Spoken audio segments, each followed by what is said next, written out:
Mi tío tomó mis ahorros porque en la familia todo se comparte.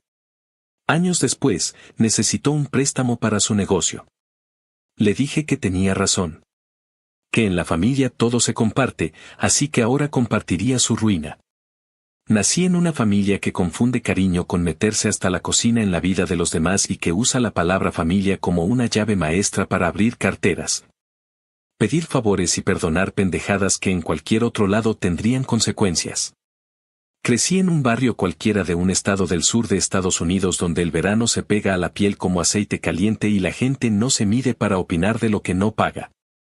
Mis papás siempre fueron de la escuela de echarle ganas con lo que hubiera, de trabajar callados y de tragarse sus enojos, de esos que prefieren pelear bajito para no hacer un espectáculo.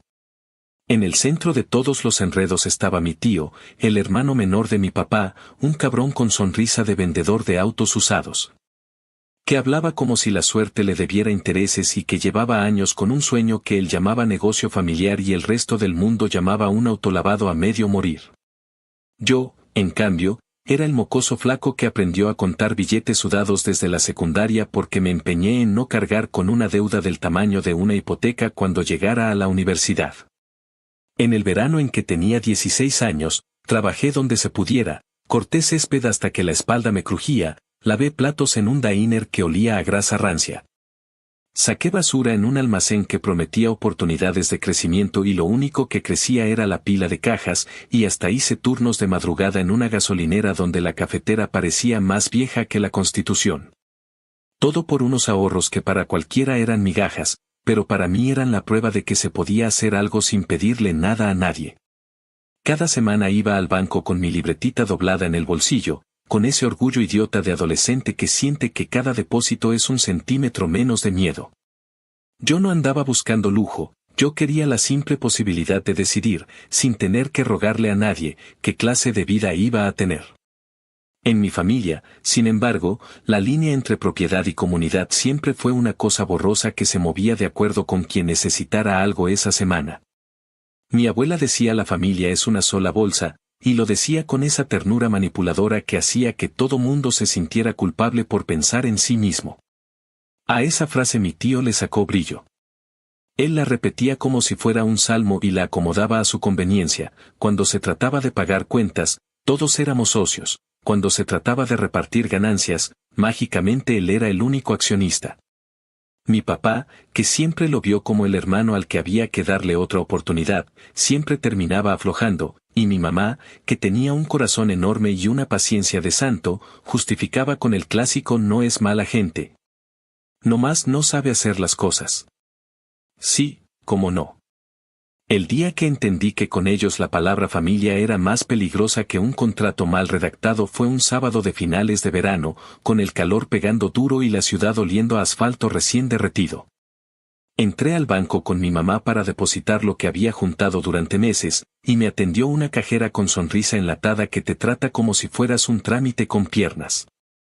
Cuando le pasé la libreta, frunció el ceño, tecleó un par de cosas y me miró con esa cara incómoda que te pone la gente antes de darte una mala noticia. La cuenta no tiene fondos, dijo. Yo pensé que estaba bromeando, que quizás se había equivocado de número, que tal vez era un error del sistema. Repetimos el procedimiento, revisamos, llamaron a otra persona, y al final lo que había era lo que había, mi cuenta estaba seca como desierto, y alguien había retirado todo en una sola visita. Mi mamá se puso pálida y empezó a buscar culpables en el aire, mientras yo me quedé con las manos heladas y esa sensación pegajosa en la garganta de cuando te tragas una rabia tan grande que no sabe por dónde salir. Lo que vino después fue una de esas escenas de sala familiar que te quedan tatuadas.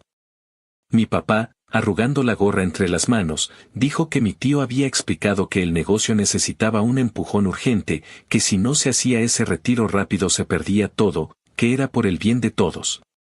Que luego me lo iban a reponer cuando el negocio levantara. Yo lo miré sin parpadear y le solté, con la voz más tranquila que pude para no gritarle ahí mismo, que ese dinero era mío, que lo había ganado dólar por dólar con mis turnos de madrugada y mis fines de semana perdidos. Mi mamá intentó apaciguarme con ese tono de no hagas un escándalo, y mi papá, cansado, repitió el bendito mantra, en la familia todo se comparte. Yo, Que todavía no sabía lo que era contratar a un abogado ni cómo se pelea algo frente a una ventanilla, entendí que en esa casa la justicia se medía a punta de discursos y culpas. Mi tío luego me habló por teléfono, con esa voz de presentador barato, diciendo: campeón, tú sabes que esto nos ayuda a todos, tú eres joven, ya tendrás tiempo de ahorrar otra vez. Y remató con esa frase que me taladró la cabeza: acuérdate, la familia comparte todo. No dramatizo cuando digo que esa noche no dormí un carajo. No era solo el dinero, era la idea de que mi esfuerzo se había convertido en un chiste contado a mis espaldas, la confirmación de que en mi familia había reglas diferentes según quien tuviera la mano extendida.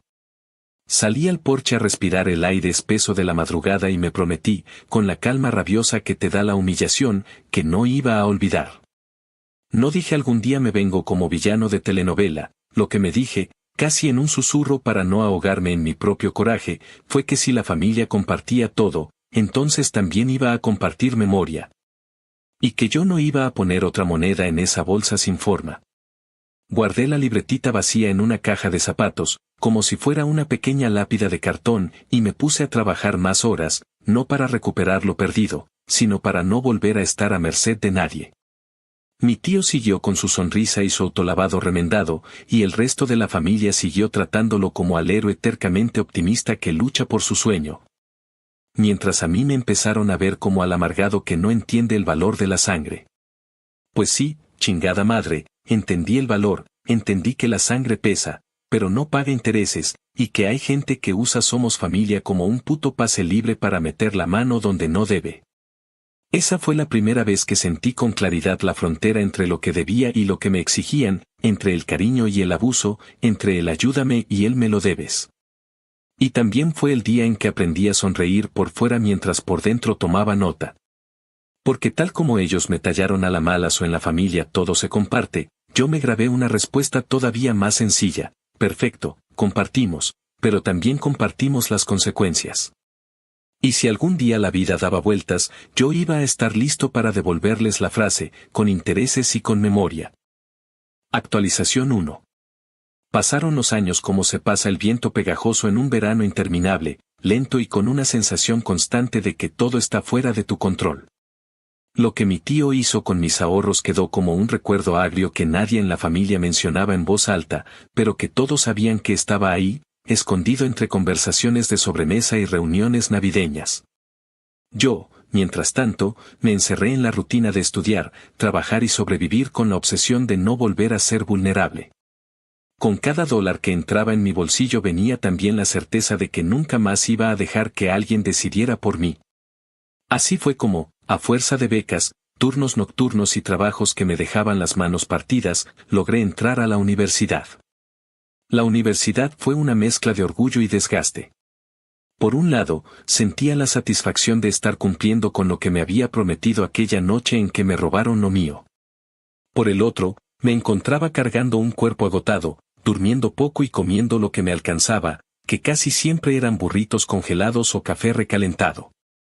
Había días en que me levantaba para ir a clase con los ojos ardiendo, y aún así, en algún punto del camino, me sorprendía sonriendo porque cada clase aprobada era un pequeño triunfo sobre aquel cabrón de mi tío. Él seguía con su autolavado, y aunque lo pintaba como el negocio familiar, todos sabían que era solo suyo. Yo ya había entendido que cuando hablaba de todos era para pedir, nunca para dar. Al graduarme, no hubo fiesta grande.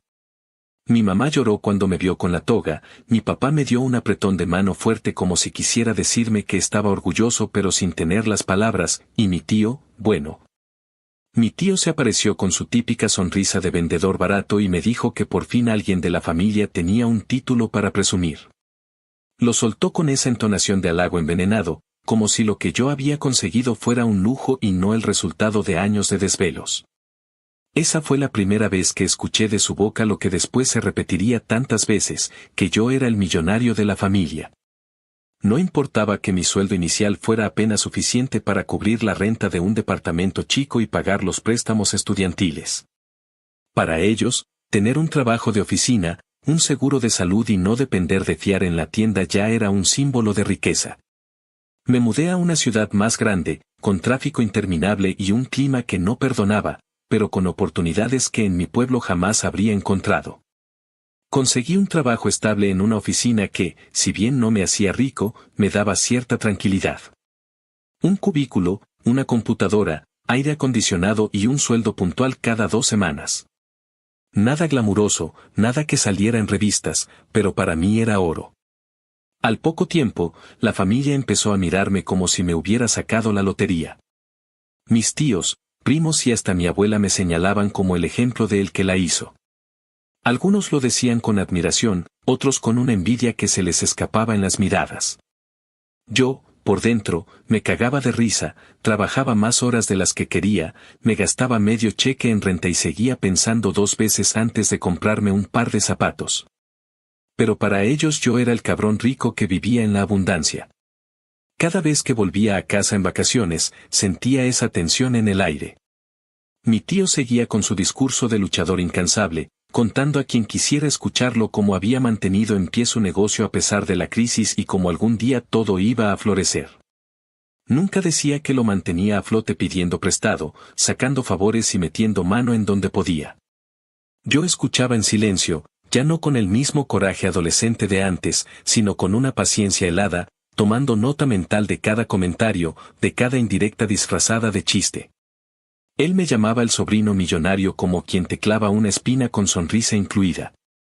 A veces lo hacía delante de toda la familia, y todos se reían, como si fuera un apodo gracioso, sin entender que para mí era un recordatorio de cómo me habían pisoteado cuando más necesitaba apoyo. Ese fue el periodo en que aprendí a aguantar la lengua y sonreír, a guardar los insultos para mis pensamientos y a esperar, porque sabía que la vida siempre da giros.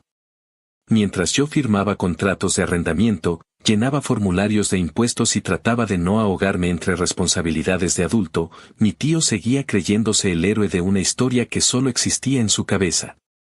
Él no lo sabía, pero yo ya estaba armando la otra versión de esa historia, la que algún día le iba a caer como un ladrillazo en la cara. Porque, aunque mi vida empezaba a estabilizarse, en mi memoria seguía intacta la imagen de mi libreta de ahorros vacía y la frase que él repitió como si fuera ley: en la familia todo se comparte.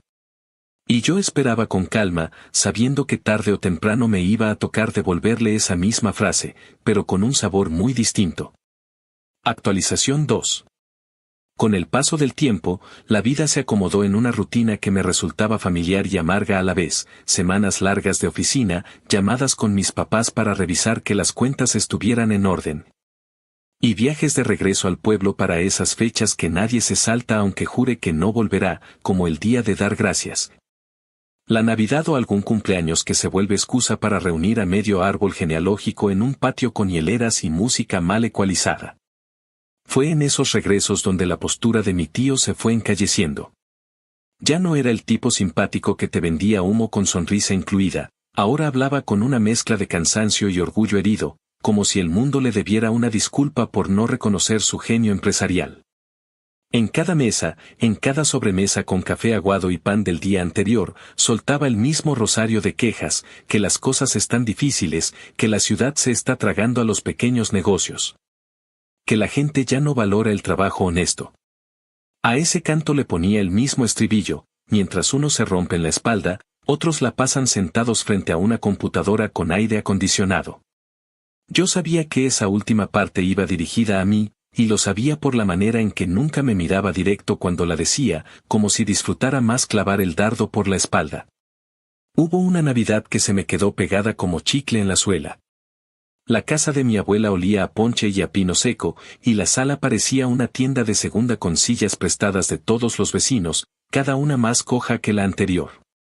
Mis primos habían traído a sus novias nuevas, mis tías se peleaban por el horno y mi papá intentaba arreglar una serie de luces que parpadeaba como si tuviera convulsiones. En medio de ese caos, mi tío se plantó con su cerveza y, como si fuera maestro de ceremonias, empezó a soltar historias de su negocio que sonaban heroicas para quien no conociera la letra chica. Dijo que ese año había sido de prueba, que los verdaderos luchadores no se rinden, que él estaba invirtiendo en ideas nuevas, y remató con un qué bárbaro. Como está la gente floja que cree que un cheque quincenal es la cima de la vida.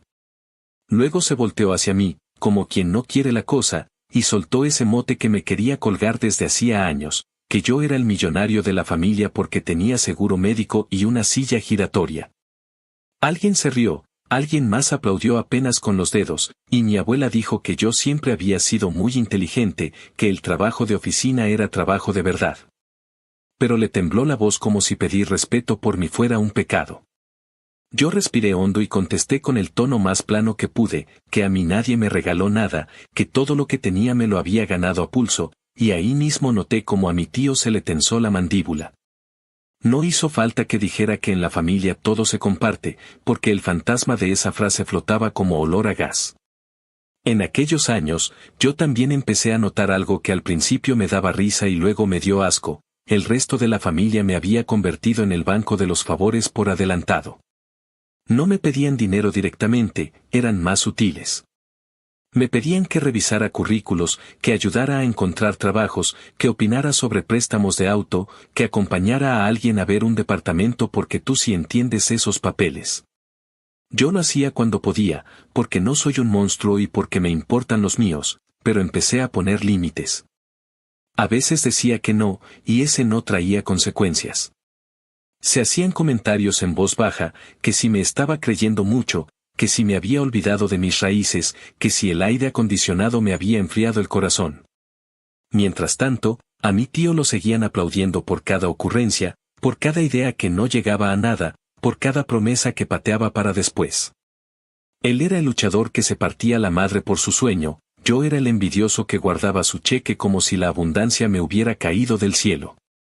Me tocó escuchar de una de mis tías, narrado como quien comparte una profecía, que mi tío decía en la mesa del desayuno que el mundo estaba dividido entre los que arriesgan y los que se sientan a criticar. No tuve que preguntar quién era el crítico de su historia. En una de esas visitas de verano, el calor partía la tarde en dos y el asfalto soltaba ese olor a quemado que se te mete por la nariz. Fui al autolavado de mi tío porque mi papá insistió en que pasara a saludar. El lugar era un cuadro triste: máquinas viejas con cinta adhesiva, cubetas con agua turbia, un letrero deslavado que prometía un servicio premium que no existía.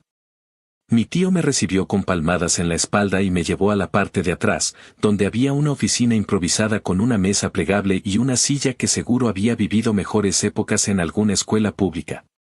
Me habló con esa voz de vendedor que intenta sonar confidencial, dijo que tenía un plan, que estaba por cerrar un trato con una empresa de reparto para lavar sus flotas, que solo necesitaba un empujón, que ya sabes. Somos familia. Y ahí lo vi, por un segundo, como si la máscara se le torciera. Detrás de la charla, lo que había era pánico. No lo mencionó en palabras, pero el miedo se le sentía en el tono, en la forma en que miraba la puerta como si esperara a un cobrador. Yo le respondí con educación, dije que me alegraba que estuviera buscando acuerdos, que ojalá le saliera, y le solté una pequeña verdad como al descuido, que los contratos se firman y que ojalá hablara con un contador. Me cortó con un gesto, dijo que los contadores son para la gente que no sabe moverse, que él llevaba años remándola solo, y luego cambió de tema con un chiste barato sobre mis zapatos de oficina. Me despedí con una sonrisa de madera, y al subir al carro me di cuenta de que no me enojaba, me daba una tristeza su terquedad, el desperdicio de tanta soberbia. A medida que mi vida en la ciudad se asentaba, empecé a construir cosas pequeñas pero firmes que para mí valían más que cualquier discurso. Cambié de apartamento a uno que no olía a humedad, aprendí a cocinar lo suficiente para no vivir del microondas, me hice el propósito de visitar a mis papás sin llevar la plática hacia cuentas ni favores. Conocí a la que luego sería mi pareja en una clase tonta de ejercicio y aprendí a ahorrar otra vez, esta vez con la calma de quien no se deja ver el dinero. Llevaba una libreta digital donde apuntaba mis metas, pero dentro de una caja de zapatos, al fondo de un closet, seguía guardando la libretita vieja, aquella que una vez estuvo vacía por mano ajena. No era un trofeo ni un fetiche, era un recordatorio silencioso de por qué ponía límites, de por qué me tragaba el orgullo y no armaba peleas inútiles, de por qué no iba a soltar mi trabajo por ninguna aventura de humo. Cuando la ansiedad me pateaba el estómago y me preguntaba si estaba siendo un ogro con los míos, abría esa caja, veía la libretita con su lomo gastado, y me repetía que la memoria también es una herramienta. Que sin memoria uno termina repitiendo la misma tragedia con otros actores. El punto de quiebre vino en una comida de domingo, en el patio de una de mis tías, con parrilla, ollas gigantes y el ritual de siempre de despejar la mesa para jugar lotería. Había música country mezclada con baladas viejas en español, los niños corrían entre sillas y mi abuela rezaba para que no lloviera. En ese paisaje, mi tío se animó a dar un pequeño discurso improvisado. Dijo que el país estaba cambiando, que los pequeños negocios eran el corazón de la comunidad, que no podíamos depender de cheques de empresa toda la vida, que había que apoyar a los que emprenden, y soltó. Como quien clava una estaca, que en nuestra familia había quienes se olvidaban de compartir, de arrimar el hombro. No dijo mi nombre, no lo necesitó. Varias miradas se voltearon a mí buscando reacción. Yo sentí el calor subirme a la nuca, respiré como quien se prepara para meterse bajo el agua, y contesté con voz clara, sin gritar, que compartir es una palabra grande que no se usa para justificar robos. Que ayudar no significa firmar cheques a ciegas, y que cada quien debe hacerse cargo de lo que toma y de lo que promete. En mi cabeza, por supuesto, ladró la frase maldita, esa que me habían clavado cuando era un chamaco, en la familia todo se comparte. Pero no la dije. No todavía. Mi abuela cambió el tema sirviéndome una porción inmensa de pastel como si el azúcar fuera un extintor. Mi madre me tocó el brazo por debajo de la mesa, mi padre miró hacia el piso, y mi tío sonrió con los labios, sin alegría en los ojos, y dijo que yo no entendía lo que es partirse el lomo en la vida real. Desde ese día, las indirectas dejaron de ser chistes y se convirtieron en una campaña. Escuché versiones de mi persona contadas por parientes que apenas me conocían, que yo era frío, que yo era tacaño, que el éxito me había vuelto un cretino. No me sorprendió, porque los discursos siempre encuentran eco cuando al público le gusta el cuento. Lo que sí me sorprendió fue descubrir que, a pesar de todo ese ruido, yo estaba en paz con mis decisiones. No tenía la necesidad de demostrar nada, ni de ganar ninguna discusión. Me bastaba con saber que, si el reloj decidía dar la vuelta completa, la frase que me metieron a la fuerza también podía girar. Porque en el fondo, debajo de la rabia vieja, debajo del cansancio de tantas comidas incómodas, yo cargaba una paciencia que nunca había tenido. Esperaba. Observaba. Y cada vez que mi tío levantaba la copa para brindar por su espíritu indomable, yo me decía por dentro que los brindis no pagan cuentas, que el orgullo no lava carros y que, cuando llegara la hora, la memoria iba a tener la última palabra. Actualización 3. Pasaron varios años más y la vida se me asentó como esos muebles que por fin encuentran la esquina exacta del departamento, sin tambalearse ni hacer ruido. Cambié de trabajo dentro de la misma empresa, aprendí a negociar mi sueldo sin pedir perdón por quererlo, y me casé en una ceremonia chiquita en un patio con luces colgantes, donde lo más caro fue la cerveza y la risa de mis amigos. Mis papás se veían más tranquilos, la espalda de mi viejo ya no daba para cargar cajas como antes y mi mamá había descubierto la gloria de ordenar la vida en carpetas de plástico. Yo seguía visitando la familia en los días de fiesta, con la costumbre ya instaurada de medir cada palabra, porque sabía que en ese terreno cada frase se puede convertir en pólvora. Mientras tanto, el negocio de mi tío ya no olía a esfuerzo, olía a desgaste. Se hablaba en voz baja de recibos atrasados de luz, de proveedores que empezaban a cobrar por adelantado, de una renta de local que no se renegociaba y de una bomba de agua que llevaba meses haciendo un ruido feo y nadie sabía si aguantaría otra temporada de calor. El brillo de su discurso sobre el espíritu emprendedor se había gastado como pintura vieja, todavía decía las palabras, pero ya no le brillaban los ojos cuando las decía. El aviso de que la cosa se había roto de verdad me llegó como llegan esas llamadas que no quieres contestar, en un día cualquiera a la mitad de la tarde, con el ruidito insípido del teléfono sobre la mesa del trabajo. Era mi papá, con voz cansada, diciendo que mi tío quería hablar conmigo y que por favor lo atendiera, que no era para pelear, que era para pedir un consejo. Lo llamé esa misma noche, más por respeto a mi viejo que por ganas, y mi tío habló con una ansiedad que no le había escuchado nunca. Me dijo que el mercado estaba raro, que la competencia de los autolavados automáticos lo estaba matando, que el dueño del local no quería darle una prórroga, que necesitaba un respiro para reconfigurar el negocio y que había pensado en mí porque yo era, según sus palabras, el que entendía de números. Lo estaba oyendo, sí, pero en mi cabeza yo estaba viendo mi libretita de adolescente con la cuenta vacía, y el recuerdo me pinchó como un alfiler en la lengua para que no soltara cualquier promesa blanda. Le pregunté con calma de qué tamaño era el agujero y qué necesitaba exactamente. Dijo, como quien dice la hora sin vergüenza, que requería un préstamo en efectivo para iniciar una promoción agresiva, arreglar la bomba de agua, pagar sueldos atrasados y aguantar unas semanas. Pronunció la cifra como si fuera un chiste de sobremesa y remató diciendo que en la familia siempre nos ayudábamos. Yo le respondí que lo escucharía en persona, que al día siguiente pasara por mi casa y que trajera cuentas, no discursos. La siguiente tarde llegó a mi departamento con una carpeta de papel manila y la camisa arrugada que siempre se pone cuando quiere parecer ocupado. Mi esposa preparó café y nos dejó en la sala, con esa mirada firme que significa aquí no se juega con la dignidad de ninguno de los dos. Abrí la carpeta y me encontré con facturas impresas a la carrera, recibos de servicios con fechas subrayadas en marcador, una lista de nómina escrita a mano y una especie de plan de marketing que parecía sacado de una servilleta.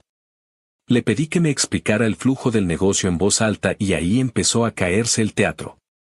Dijo que las ventas habían bajado desde hacía más de un año, que una empresa vecina había contratado un servicio por volumen con otro proveedor, que el banco le había negado un crédito porque su historial venía cojeando desde hace tiempo, que la renta del local había subido después de una remodelación de la zona y que la ciudad estaba poniendo más presión con permisos y regulaciones. Cada frase que soltaba venía cargada de esa mezcla de orgullo roto y rencor hacia el mundo que tienen los que nunca hicieron un presupuesto con los pies en la tierra. Intentó aderezar el desastre con frases motivacionales y yo, que ya había aprendido a separar el cuento del contrato, lo interrumpí con cuidado para que se concentrara en lo concreto. Le pregunté si había hablado con asesores de pequeños negocios, si había considerado ajustar horarios, si había cotizado máquinas más eficientes, si había negociado con el casero un plan de pago, si había explorado vender el local a tiempo o asociarse con alguien que sí supiera llevar libros. Contestó con evasivas o con chistes, hasta que se encogió de hombros y dijo que lo que necesitaba era confianza, que para eso estaba la familia. No voy a mentir, una parte de mí quería hacerlo pedazos con las mismas palabras con las que él me machacó de chamaco, pero otra parte, quizá más peligrosa, quería que entendiera sin gritos. Quería que sintiera el peso de sus actos como yo sentí el de los míos cuando me vaciaron la cuenta. Le dije que yo no era banco, que si él quería dinero debía traer garantías, un calendario de pagos, un plan razonable y la disposición a firmar algo serio. Porque la época de los apretones de mano y los discursos ya había pasado. Se encabritó, se le encendió la cara, y dijo esa maldita línea que había usado como llave maestra toda la vida, con un temblor que no supe si era coraje o miedo: mi sobrino, en la familia todo se comparte. Y ahí fue donde dejé de sentir el zumbido del pasado y me paré en el presente, bien plantado, con la espalda recta y la paciencia agotada. Le respondí despacio, para que cada sílaba encontrara su lugar, que tenía toda la razón, que en la familia todo se comparte. Y que yo ya había compartido mi adolescencia hecha mierda cuando me quitó mis ahorros para salvar un negocio que hoy estaba igual de jodido. Le dije que me había compartido su idea de comunidad cuando me dijo que yo era joven y que ya tendría tiempo de recuperar, y que ahora me tocaba a mí compartirle algo que quizá nadie se animó a decirle. Que esta ruina no era un accidente, era el recibo de una cadena de decisiones torpes y de la costumbre de meter mano en bolsillos ajenos como si fueran cajones de la cocina. No le grité, no le di un sermón. Le expliqué con detalle como quien le lee a alguien su propia letra, que un préstamo sin garantías era un chiste cruel, que la cifra que pedían no la iba a tapar un volantito ni una promoción con cubetas de espuma, que su nómina atrasada no perdonaba motivaciones, que su casero no iba a aceptar un discurso a cambio de renta, y que el banco le había dicho que no por razones que no se arreglan con una comida en familia. Me miró con ojos de perro apaleado y me dijo, en voz baja, que él nunca me quiso hacer daño, que aquella vez de los ahorros él creyó que yo lo entendería. Yo respiré hondo, porque la tentación de recordar cada detalle era enorme, y en cambio resumí la historia en una frase que lo dejó helado: aquello no fue compartir, fue robarme la oportunidad de elegir. Y el mundo te está cobrando con intereses. Si quieres un consejo, dije, Habla con un asesor de negocios, liquidar lo liquidable, negocia con tu casero un desalojo ordenado, paga lo que puedas a tus empleados empezando por lo más urgente. Busca un trabajo que te permita respirar y aprende a no meter a la familia en tus huecos. Pero mi dinero no va a llenar tu hoyo. No voy a entrar ahí contigo. La reacción fue la esperada, aunque verlo dolió de una manera rara. Se puso de pie, movió la silla con un golpe que retumbó en la sala, llamó a mi esposa la dama de hielo como si fuera ella la que sostenía mi decisión, dijo que yo me había convertido en un cabrón sin corazón, que el aire acondicionado me había podrido la sangre, que yo me creía mejor que todos. Yo me quedé sentado, sin mover un músculo, y únicamente repetí la línea con la que quise cerrarlo todo, porque era la única que cargaba una justicia simple que entendiera incluso su terquedad. Tío, en la familia todo se comparte, tú me compartiste tu miseria cuando me quitaste lo mío, hoy yo te comparto la verdad, estás en ruinas y no voy a pagarte la factura. Se fue golpeando la puerta como si así pudiera quebrarme la decisión, mientras mi esposa me apretaba la mano sin decir una palabra, porque no hizo falta. Sabíamos que a partir de ese momento se desataría una tormenta en los chats de tías y en las sobremesas de domingo, que me señalarían como el envidioso con plata. Que él volvería a erigirse como el mártir que nadie quiso ayudar. Y sin embargo, por primera vez en muchos años, me sentí en paz, como si hubiera devuelto una carta que nunca debí recibir. En los días que siguieron, los teléfonos hicieron lo que mejor saben hacer en una familia grande, arder. Recibí llamadas de una tía intentando mediar con frases de estampita, me llegó un mensaje largo de un primo acusándome de olvidarme de dónde vengo, y mi abuela, la única que tiene permiso de hablarme claro. Me marcó y dijo con la voz gastada que no quería pleitos, que quería que todos estuviéramos bien. Le contesté que yo también quería eso, que si por mí fuera invitaría a todos a cenar cada domingo, pero que el cariño no se mide en billetes ni en rescates. Y que no iba a financiar la costumbre de tomar malas decisiones y cubrirlas con el mantel de la familia. Con mi papá tuve una conversación seria, hombre a hombre, donde asentimos más de lo que hablamos. Me dijo, apesadumbrado, que quizá él le dio a su hermano demasiadas segundas oportunidades, y yo, sin reproches, le contesté que el cariño también aprende a poner cerraduras. Nos colgamos diciéndonos que todo iba a estar bien, con esa fe humilde que tienen los que han visto el mundo romperse y recomponerse varias veces. Un par de semanas después me enteré, por esos rumores que corren como agua, que el autolavado había cerrado con candado y anuncio de traspaso, que un par de trabajadores consiguieron chamba en una gasolinera cercana. Que el casero había cambiado la cerradura para no perder más, que la bomba de agua dejó de hacer ruido porque dejó de existir, y que mi tío estaba repartiendo currículos con una camisa nueva que le quedaba grande. Me lo crucé en un pasillo de supermercado, miró hacia otro lado como si yo fuera un desconocido, y yo lo dejé pasar sin decir nada, no por crueldad sino por respeto al duelo que uno hace cuando se le muere una historia. Ya no había nada que hablar. Lo único que quedaba en pie era una lección vieja o un filo nuevo, la familia puede ser una casa grande, pero no es un cajero automático, y la memoria, cuando la sostiene sin odio, termina siendo una brújula limpia. Ese día entendí que mi venganza no fue un gesto espectacular, fue un límite puesto con cuidado y con firmeza, la devolución exacta de una frase que me impusieron de niño, trasladada al adulto que ahora era.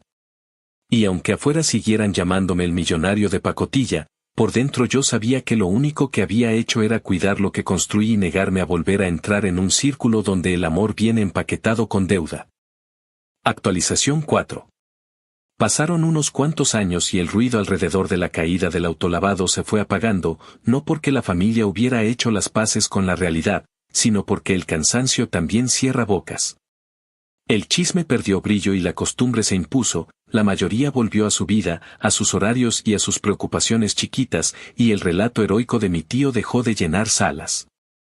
Para entonces yo ya estaba en otra etapa, con el matrimonio más asentado, la casa con menos cajas y una rutina que, sin ser un cuento de hadas, por lo menos ya no era una carrera de obstáculos cada semana. Empecé a notar que podía salir a caminar sin revisar el teléfono cada 5 minutos. Que podía invitar a mis papás a comer sin hacer cuentas en la cabeza y que podía dormir una noche entera sin levantarme a pelear con fantasmas viejos. A pesar de esa calma recién aprendida, de vez en cuando me topaba con pequeños recordatorios de que la herida familiar seguía abierta, una tía que me dejaba de hablar por temporadas, un primo que de pronto se volvía distante, un comentario pasivo-agresivo en alguna reunión.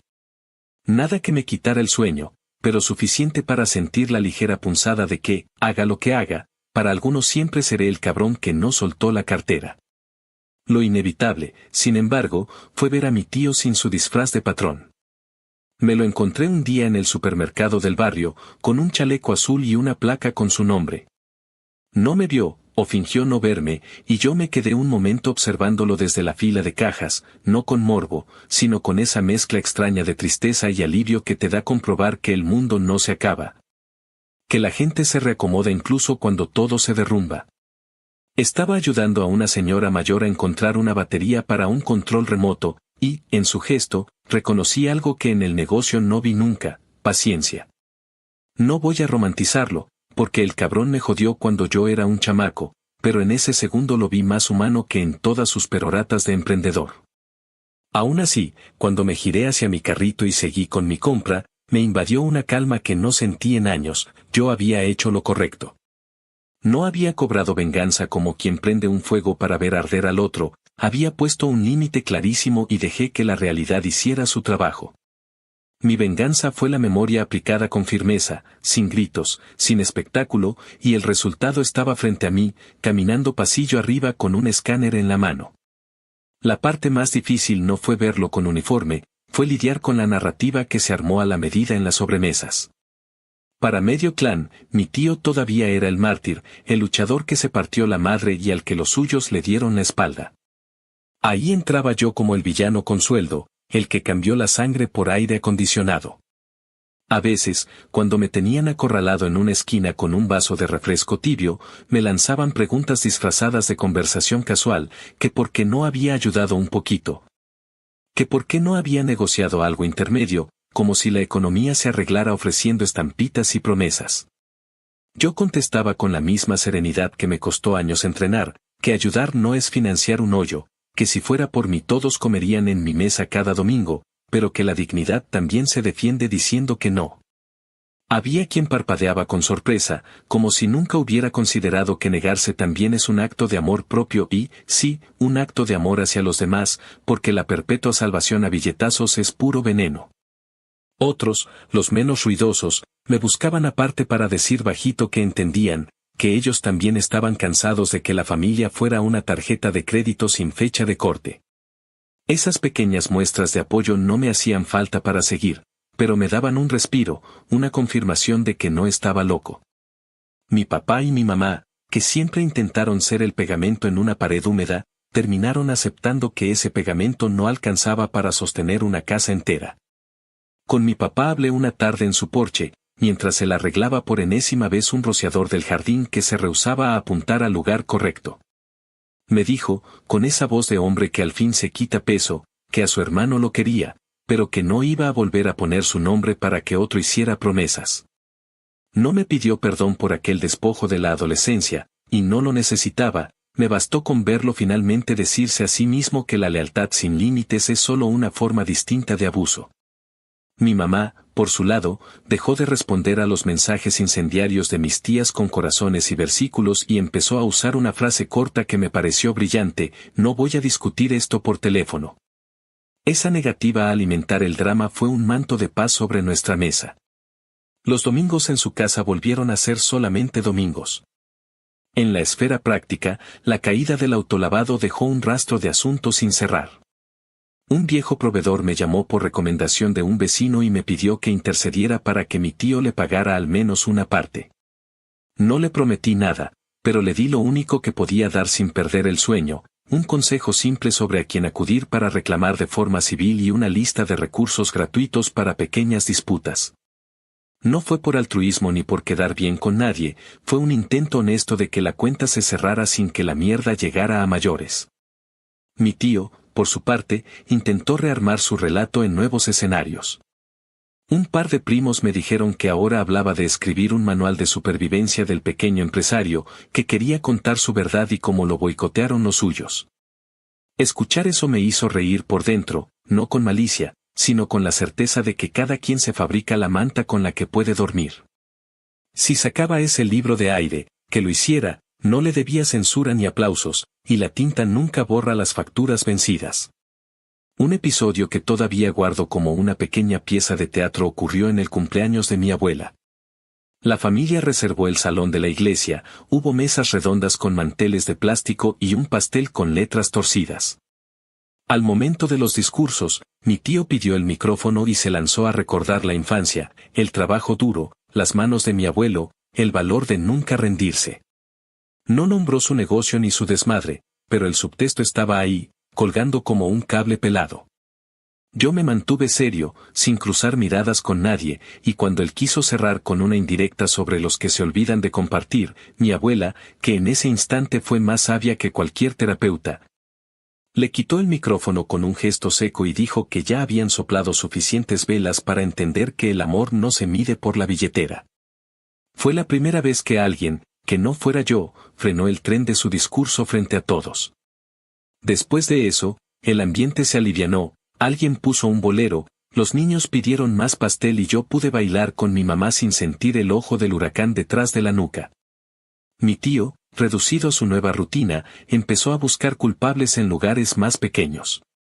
Hubo semanas en que me llegaban capturas de pantalla con indirectas en redes sociales, frases baratas sobre la gente tóxica que solo aparece en los buenos tiempos y desaparece en la tormenta.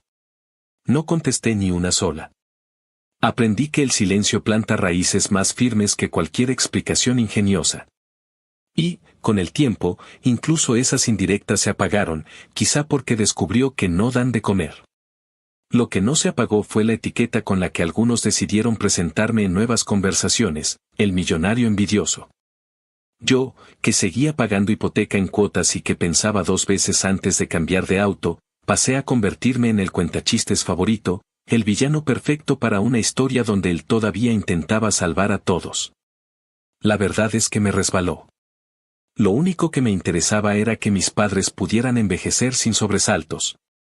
Que en mi casa no volviera a entrar un favor envuelto en culpa y que mi pareja y yo pudiéramos planear el futuro sin tener que apartar un fondo para apaciguar incendios ajenos.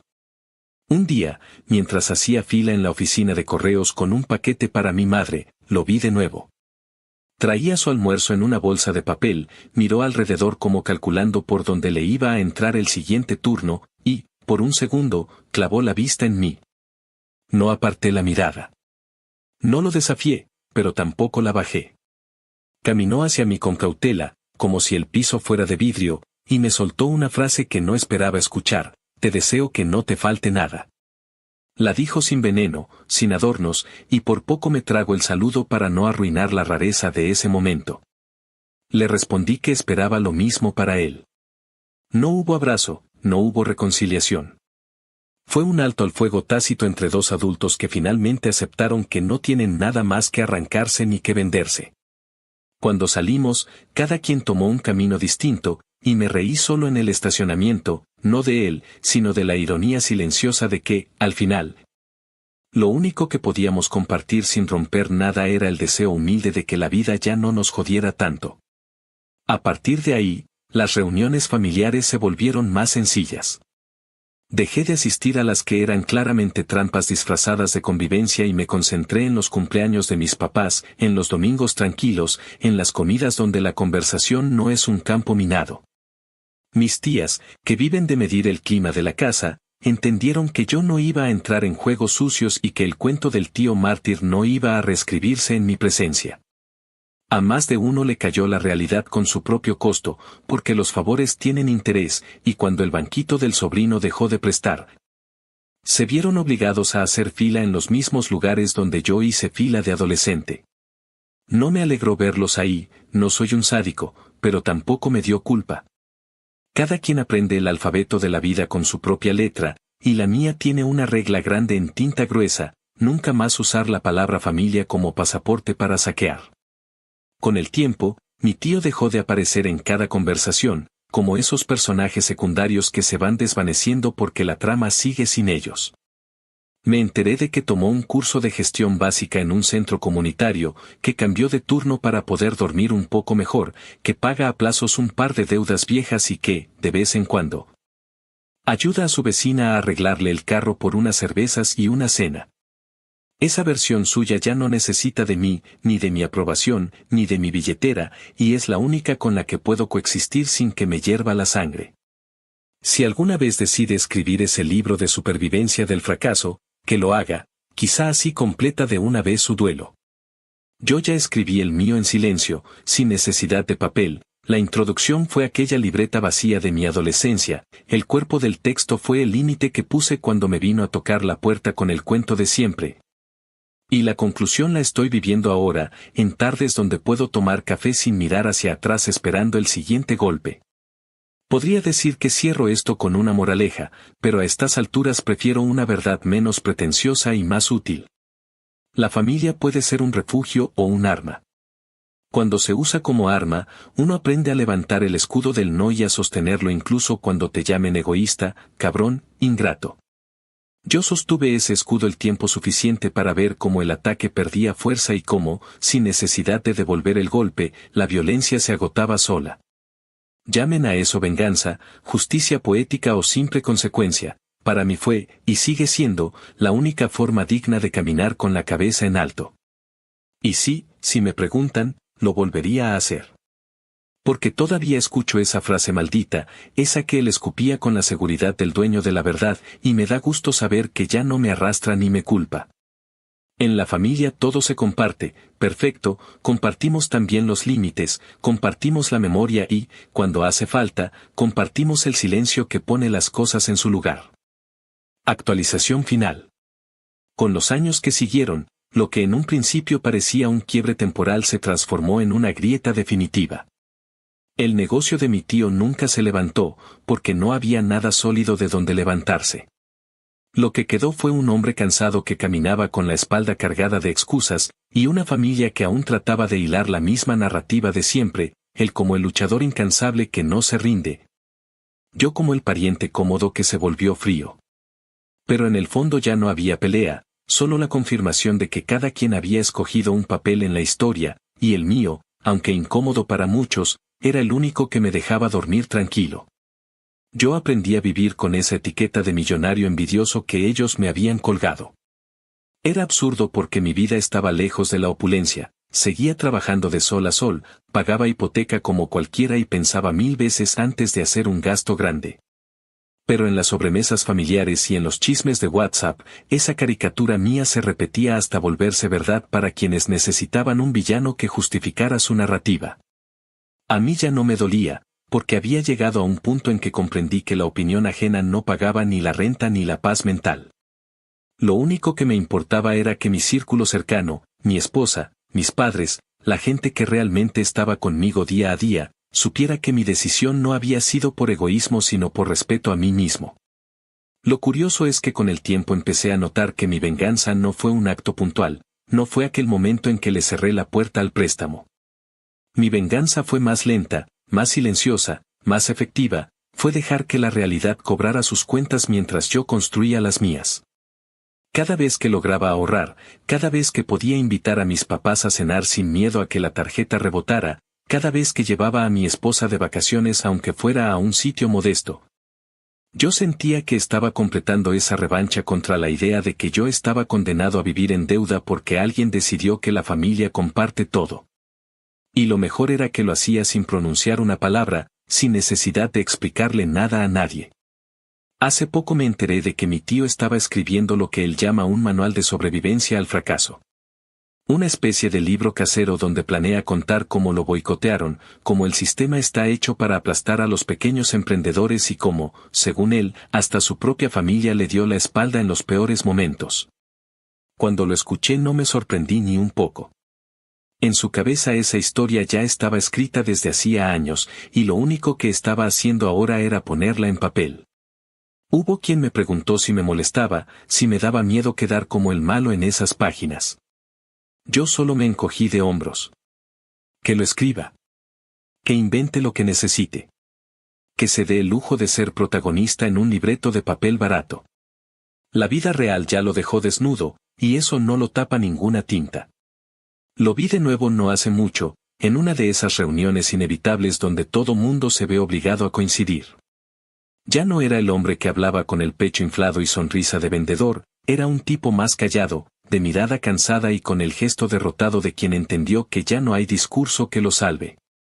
Cuando se acercó a saludarme, lo hizo sin la hostilidad de antes, apenas con un apretón de manos flojo y unas palabras que, si las hubiera dicho años atrás, tal vez habrían cambiado algo, que esperaba que todo me fuera bien. Que no había rencor. No supe si creerle, pero tampoco me importó. Yo le contesté con la misma neutralidad, que le deseaba lo mismo. No hubo reconciliación, no hubo abrazo, pero tampoco hubo veneno. Fue como si la guerra hubiera terminado no con un tratado, sino con el simple desgaste de ambos bandos. En ese momento entendí que mi historia de venganza ya no necesitaba más capítulos. No hacía falta ver a mi tío sufrir ni verlo arrastrarse. No hacía falta que él reconociera nada. Lo único que necesitaba era confirmar que yo había roto el ciclo, que no me había dejado arrastrar por esa lógica torcida de que la familia tiene derecho a todo aunque te arruiné. Mi venganza fue elegir mi camino y no soltarlo aunque me señalaran, aunque me llamaran frío, aunque me inventaran apodos. Y ahora, mirando hacia atrás, lo que me queda no es el sabor agrio del coraje, sino la certeza tranquila de que, al final, la frase que él usó como arma, yo la convertí en escudo. En la familia todo se comparte, sí, y gracias a eso yo compartí con él su ruina. No porque lo buscara, sino porque él mismo la sembró. Hoy puedo decir sin temblar que hice lo correcto. Y cuando me preguntan si no me pesa haberlo dejado caer, yo respondo que no, porque él no se cayó por mi decisión, él se cayó por las suyas. Yo solo me negué a ser colchón. La justicia a veces no llega como castigo estruendoso, llega como un silencio prolongado, como una ausencia de rescate. Y ese silencio fue mi respuesta, fue mi venganza, y fue también mi libertad.